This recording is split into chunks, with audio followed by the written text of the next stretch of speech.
20 years ago, I was just Daniel Mercer, a 12-year-old kid with loving parents and a little sister I adored. We weren't wealthy, but we were happy in our modest home in the suburbs of Chicago. My father worked as an engineer at a manufacturing plant, and my mother taught second grade at the local elementary school. Alice, my sister, was 3 years younger than me, with pigtails and a gap-toothed smile that could light up a room. I still remember that morning in vivid detail. It was a Saturday in April, the kind where spring was finally pushing winter aside. Dad was making pancakes, Mom was going through bills at the kitchen table, and Alice was watching cartoons in the living room. Everything was normal. "Danny, we need to run some errands," Mom said, ruffling my hair. "Your Aunt Patricia will be here in an hour to watch you guys." I nodded, barely looking up from my comic book.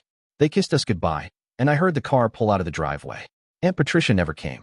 Hours passed, and as the sun began to set, I started calling their cell phones. No answer. I tried relatives. Nobody knew anything.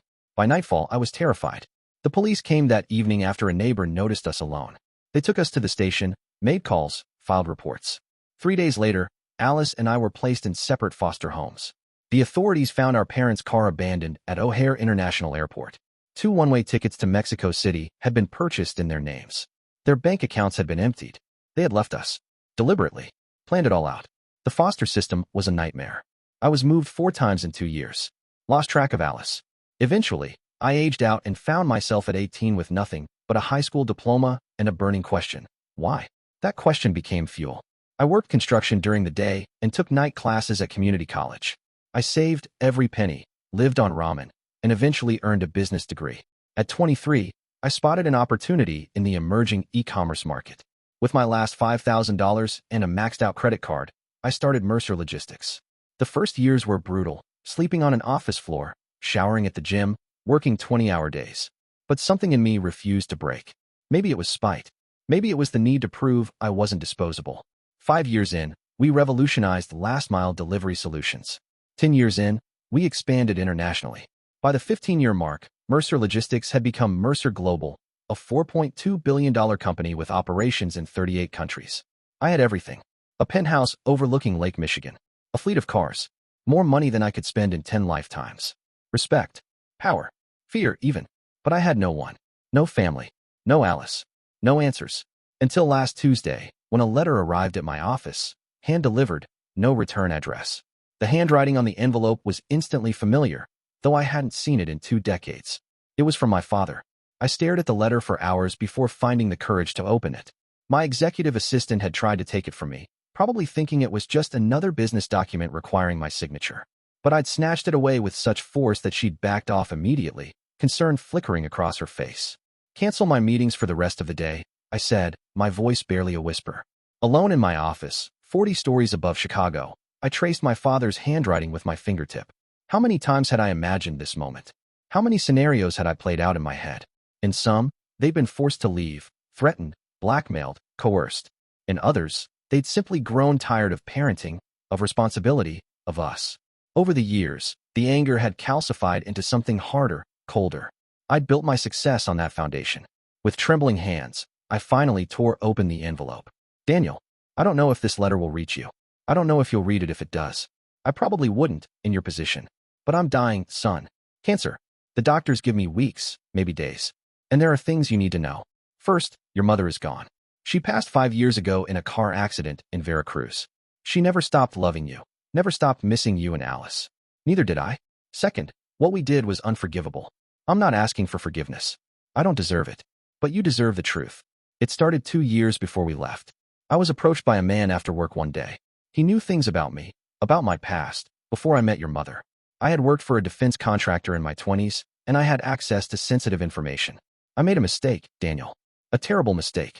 I sold classified data to people I shouldn't have. I was young, stupid, and in debt. By the time I met your mother, I had put it all behind me, or so I thought. This man, he worked for the government. Not officially, he made that clear. He said they had evidence, enough to put me away for life on treason charges. But they were willing to make a deal. I had technical skills they needed for a classified project. If I agreed to work for them, the charges would disappear. I'd have a new identity, a new life. I refused at first. I had a family, a life I loved. But then they showed me the surveillance photos, of you walking to school, of Alice on the playground, of your mother shopping for groceries. The threat was clear. Accidents happen to families all the time, he told me, especially to those who don't cooperate. I agreed to their terms, but I demanded one condition. My family would come with me. New identities for all of us. A new start. They agreed. But 2 days before we were supposed to leave, everything changed. Another agent showed up at my workplace. Plans have changed, he said. Just you and your wife. The children stay behind. When I protested, he showed me more photos. You and Alice with red targeting marks superimposed on your faces. Either you and your wife disappear alone, he said, or we make your children disappear. Permanently. We had 24 hours to decide. That last night, your mother and I took turns sitting in your rooms, watching you sleep. By morning, we had made our choice. We would go, because staying meant losing you both forever. The hardest part was knowing we couldn't say goodbye, couldn't explain.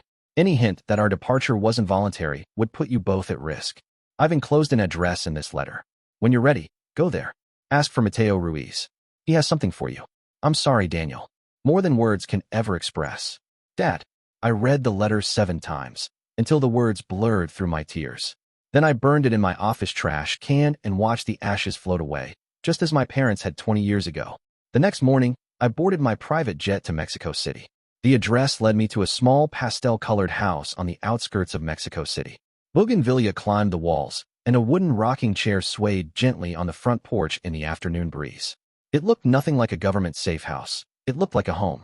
I knocked, my heart hammering against my ribs. The door opened to reveal an elderly Mexican man with weathered skin and kind eyes. Senor Mercer, he said, as though he'd been expecting me. I am Mateo. Please, come in. The interior was modest but warm. Family photos on the walls, the scent of cooking spices lingering in the air. Mateo gestured for me to sit at a wooden table. Your father was my friend for 15 years, he said, his English accented but clear. He saved my grandson's life once, when the boy was drowning. I owed him everything. He disappeared into another room and returned with a metal lockbox. He left this with me 3 weeks ago. Said his son might come looking. Mateo placed it on the table. He died last Thursday, peacefully, in his sleep. I swallowed hard, surprised by the grief that washed over me. I had imagined confronting him, demanding answers face to face, perhaps even shouting at him. Now, that chance was gone forever. Mateo left me alone with the box. Inside, I found a thick folder of documents, a small key, and an old photograph of our family, the 4 of us at a beach, squinting in the sunlight, ice cream cones in hand. I couldn't remember where or when it was taken, but the happiness on our faces was unmistakable. The documents told the rest of the story. My father had spent years working on classified technology for a Black Ops division of the government. His expertise had been crucial to developing surveillance systems now used worldwide. But he had never stopped looking for us. There were private investigator reports, newspaper clippings charting my rise in business, even surveillance photos of me entering my office building in Chicago. And then I found it, a similar file on Alice. She was alive, living in Seattle, married with 2 children, a boy and a girl. The key belonged to a safety deposit box in a Chicago bank. According to the accompanying note, it contained enough evidence to expose the government program that had torn our family apart, if I chose to use it. The final item was a letter addressed to both Alice and me. In it, our father explained that our mother had never recovered from losing us, that she had fallen into depression, then alcoholism, that he had tried for years to find a way to contact us safely, but the surveillance had never stopped. They had been prisoners in a cage with invisible bars. As I sat in that small house in Mexico City, I realized that the empire I had built meant nothing. The wealth, the power, the success, all of it had been fueled by the belief that I had been abandoned, unwanted. Now I knew differently. My parents had sacrificed everything to keep us safe. I called my pilot. Then I called my lawyers. I had 2 missions now. First, to find my sister, to show her the truth, to rebuild what remained of our family. Second, to use the resources of Mercer Global, my empire built on pain, to expose those who had destroyed our lives and ensure they could never do the same to another family. 2 days later, I stood on a tree-lined street in Seattle, watching through the window of a coffee shop as a woman with familiar eyes wiped chocolate from her daughter's cheek. My sister, Alice. I took a deep breath and pushed open the door. Hi, I said, when I reached her table. You probably don't remember me, but... Danny, she whispered, her coffee cup frozen halfway to her lips. And then she smiled, a gap-toothed smile that, even after all these years, could still light up a room. Sometimes, the greatest healing begins when we finally understand our deepest pain.